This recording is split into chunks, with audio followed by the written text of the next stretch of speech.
Ayan, kumusta kayong lahat dyan? At welcome back sa bagong upload ng video natin.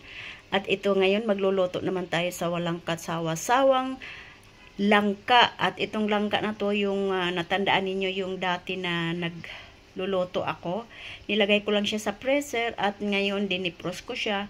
At ngayon magluluto ako uli ng ginataang langka with matching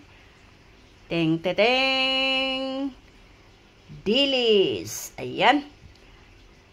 Ginataang langka na may dilis. Ayan. Yan ang ingredients natin. Yun yung langka natin. Konting dilis. Hindi yan siya maalat. Yung bagong pinadala ng pamangkin ko. Galing ng Pinas. At ito lang yung mga spices natin. Mayroon tayong kakang gata. Ayan. Yung kakang gata natin. At yung pangalawang gata. Okay. At saka ito yung may dalawa kong langkang nabili. Bumili na lang ako kasi seasonal itong langka. Ayaw ko yung nasa lata kasi nagugulay dahil may amoy. May amoy. Ayaw ko. Kaya nakakita ako ng langka. Bumili na ako ng 2 piraso. Kaya babalatan ko yan. Okay. At ilaga ng ilang minuto, half cook lang, tapos ilalagay ko na naman uli sa freezer. Para anytime na gusto kong magluto ay andyan lang sa freezer. At itong dilis ko, 1 kilo ito, marami-rami din. At ako lang naman din ang kumakain. Minsan yung anak ko, siguro namimiss din niya ang tuyo, pagkain sa Pinas. Kaya nagre-request yan sa akin, Mama, gusto ko ng tuyo. Kaya magprito ako. Kaya minsan itong dilis nakakain na rin siya at masarap daw. Kaya ayan.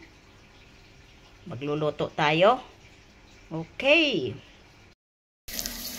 Ayan na ano na natin yung mga spices natin at inilagay na natin yung dilis natin. Kaya ayan. Kaya halo-halo. At saka natin ilalagay yung langka natin, mga kasisikoy ko dyan, mga kalangga ko dyan. Pinigisa ko yung dilis ko, kunti sa bawang, garlic, at ginger.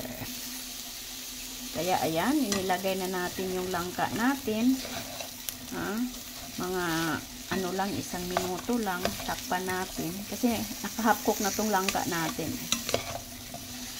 Takpan natin, mga 1 minuto, saka natin ilagay yung pangalawang gata natin. Ayan. Nilagay ko na rin yung natin, tanglad. Alam nyo naman ako, talagang pag ginataan, hindi nawawala sa akin yung tanglad. Kaya ayun, ilalagay na natin yung pangalawang gata natin. Ayan.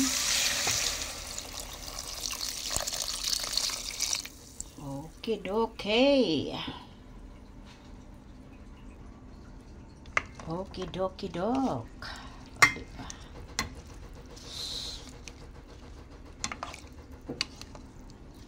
Ginataang langka na may dilis.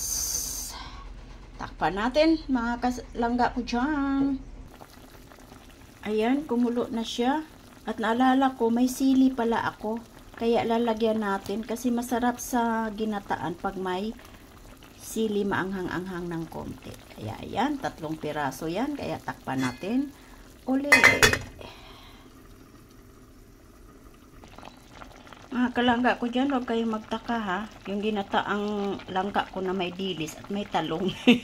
Nakita ko lang sa rep na mayroon ako 1 talong kaysa masisira lang din. Inilagay ko na lang din, kaya pasensihanin nyo yan. Ano lang yan? Pang lang ba? Walang magawa. Nilagay ko lang, sa totoo lang masisira lang kasi pag hindi ko siya ilalagay dyan. Kaya ayan, maliit lang naman na talong yan. Hala, hindi na nakikita. Hindi na nakikita yung talong ko. Lumubog na. Kaya ayan siya. Kunting pakulo pa. Para yung kunti na lang yung gata, saka natin ilalagay yung kakang gatsi. Gachi. Gata. Ayan. Pwede na natin ilagay yung kakang gata natin. Okay. Ayan. Kakang gata natin. Mga kalangga ko dyan. Tama na yan. Tama na sa timpla yan. Kaya, kunting halo-halo lang. Okay. At hayaan lang natin kumulo siya. Saka natin patayan. Ayan na siya. Tama na yung ano niya. Kaya papatayin na natin.